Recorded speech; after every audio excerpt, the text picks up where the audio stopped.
Train बंद केल्या, आमचे लोक बाहेर अडवण्याचं काम केलं, सीएसटी कडे येणाऱ्या सर्व लोकलच्या फेऱ्या बंद केल्या. फडणवीस साहेब, तुम्ही जितकं आमचं दमन कराल, जितकं आम्हाला दाबण्याचा प्रयत्न कराल, याचे परिणाम तुम्हाला भोगावे लागतील, लक्षात ठेवा. बांधवांनो, जय मल्हार. मी रात्रीच मुंबईमध्ये पोहोचलो. बरेच बांधव आमचे मल्हार मावळे जे मुंबईमध्ये पोहोचले त्यांचं अभिनंदन. सकाळपासून शांततेच्या मार्गाने मुंबईमध्ये आलेल्या मल्हार मावळ्यांना पोलिसांनी अटक करण्याचं सत्र सुरू केलंय. बांधवांनो, आपण 5, 10, 50, 100च्या संख्येत असलो तर नक्की पकडल्या जाणार आहे. माझी विनंती आहे की ते आझाद मैदान फुल भरलं पाहिजे. तिथं लोक जर इतक्या संख्येने की पोलिसांकडे गाड्या कमी पडतील, पोलीस कमी पडतील अटक करायला, त्यावेळेस तिथं बसता येईल. दुसरी महत्वाची गोष्ट अशी आहे की मी जोपर्यंत एकतर ते महत्वाचे आमचे जितके बांधव आहेत यांच्या संपर्कात आहे, मी आझाद मैदानात येणार आहे. या इंग्रजांचं रक्त असलेल्या या फडणवीस सरकारनं ट्रेन बंद केल्या, आमचे लोक बाहेर अडवण्याचं काम केलं, सीएसटी कडे येणाऱ्या सर्व लोकलच्या फेऱ्या बंद केल्या. प्रचंड अडवणूक या ठिकाणी आमच्या धनगरांची चाललेली आहे. महाराष्ट्रातले लोकप्रतिनिधी जिवंत आहेत का? धनगरांच्या मतावर आमदार खासदार झालेले जिवंत आहेत का? ज्यांना धनगरांची मतं लागतात हे जिवंत आहे का? या देशातला लोकशाहीचा चौथा आधारस्तंभ असलेली मीडिया जिवंत आहे का? मी सकाळपासून मीडियामध्ये बातम्या पाहतोय, एकाही चॅनलला आझाद मैदानाचे दृश्य दाखवले जात नाही. अरे, या महाराष्ट्राचा 2 नंबरचा समाज, 2.5-3 कोटीचा धनगर समाज, याच्या व्यथा, याचे दुःख मांडायला मीडियाला वेळ नाही. या धनगरांबद्दल थोडी आस्था तुम्हाला नाही? अरे, थोडी तरी जनाची नाही तर मनाची बाळगली पाहिजे प्रत्येकानं. लोकप्रतिनिधी असो, समाजसेवी असो, मीडियावाले असो, भावांनो, आम्हाला तुमच्या सगळ्यांची गरज आहे. आज आम्ही संकटात आहे. आज आमच्यावर हा अन्याय होतोय, हा उघड्या डोळ्याने आपण पाहते. रात्रीपासून सगळ्या गाड्या बाहेर आणणं सुरू आहे. ट्रेन सगळ्या सीएसटी कडे जाणाऱ्या बंद केल्या, लोकल सगळ्या जाणाऱ्या बंद केल्या. फडणवीस साहेब, तुम्ही जितकं आमचं दमन कराल, जितकं आम्हाला दाबण्याचा प्रयत्न कराल, याचे परिणाम तुम्हाला भोगावे लागतील, लक्षात ठेवा. धनगरांच्या मतावर मुख्यमंत्री झाले, लाज वाटली पाहिजे फडणवीस साहेब तुम्हाला. धनगरांवर अन्याय करताना, धनगराचा आवाज चिरडताना थोडी तरी लाज आहे का? जनाची नाही तरी मनाची. फडणवीस साहेब, तुम्हाला जाहीर बोलले ना तुम्ही, धनगरांच्या मतावर सत्ता आली, धनगरांच्या मतावर मुख्यमंत्री झालो, धनगरांच्या मतावर आमदार झालो, पहिल्या कॅबिनेट मध्ये देतो.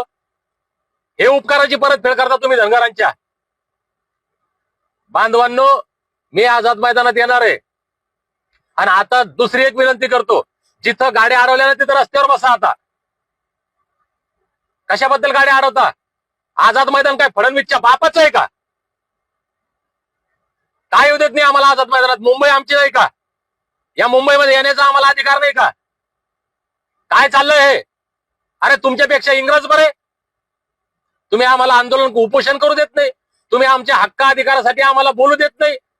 आमच्यावर झालेला 80 वर्षापासूनचा अन्याय आम्हाला बोलायचं तुम्ही बोलू देत नाही.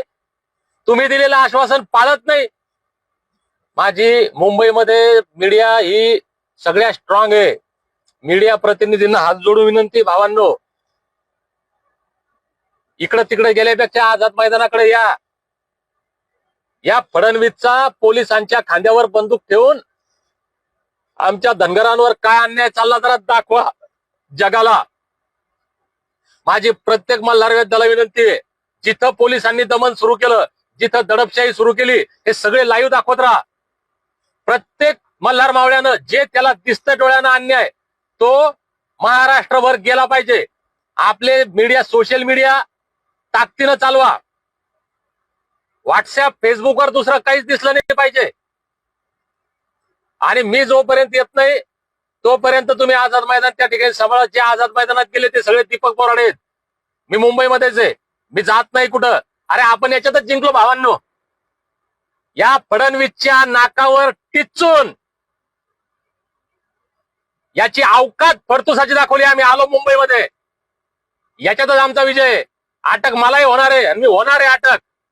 पण मी अटक होण्यापूर्वी किती लोकांना अटक करतो फडणवीस साहेब पाहतो जरा. आणि मी अटक झाल्यानंतर किती लोकांना तुम्ही अटक करणार आहात हे सुद्धा महाराष्ट्र पाहणार आहे. मी परत इथल्या मीडियाला विनंती करतो, अरे थोडी तरी माणुसकी ठेवा. आमदार खासदार ज्यांना धनगरांनी मतं दिले, ज्यांना धनगरांची मतं पाहिजे, अरे बोला ना. तुमच्या मतदारसंघातल्या लोकांना अटक होतंय, तुमच्या मतदारसंघातल्या लोकांना मुंबईमध्ये फिरू दिल्या जात नाही. आम्ही काय पाकिस्तानातून आलो काय रे? आमचा या महाराष्ट्रावर, या मुंबईवर, या आझाद मैदान इथल्या मातीवर, इथल्या जमिनीवर आमचा अधिकार नाही का? बांधवांनो, अजिबात घाबरायचं कारण नाही. सगळे अटक होणार आहे, मी पण अटक होणार आहे, पण एक वेळ ठरलेली आहे. मी कधी अटक व्हायचं ते, मी आझाद मैदानावर येऊन अटक होईल फार चांगली गोष्ट आहे. पण आता मुंबईत कुठेही अटक झालो मी तरी आपण जिंकलो. अख्ख्या महाराष्ट्राची पोलीस दीपक वाड्याला धुंडते पण नाही सापडला, याच्यात आमचा विजय आहे.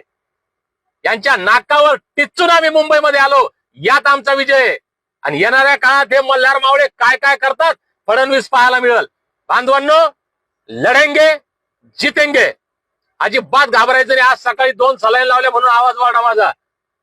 अजिबात तब्येत ठीक नाहीये, पण आम्ही या परिस्थितीत सुद्धा डगमगत नाही. कारण आमचं रक्त सुभेदार मल्हारराव होळकरांचं रक्त आहे, अहिल्यादेवी होळकर, महाराजा यशवंतराव होळकरांचं रक्त आहे, भीमाई होळकरांचं रक्त आहे. त्याच्यामुळे अजिबात घाबरायचं कारण नाही. चला, जय मल्हार.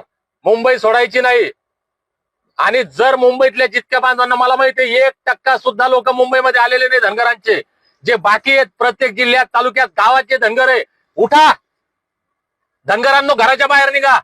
आमच्या मायमाऊल्यांनो, आयलेमाईंच्या लेकींनो, घराच्या बाहेर निघा. आणि या रस्त्यावर तुम्ही मुंबईमध्ये आमच्या मल्हार मावळ्यांना अटक करताय ना, आम्हाला इथं अटक करा. चला, जय मल्हार.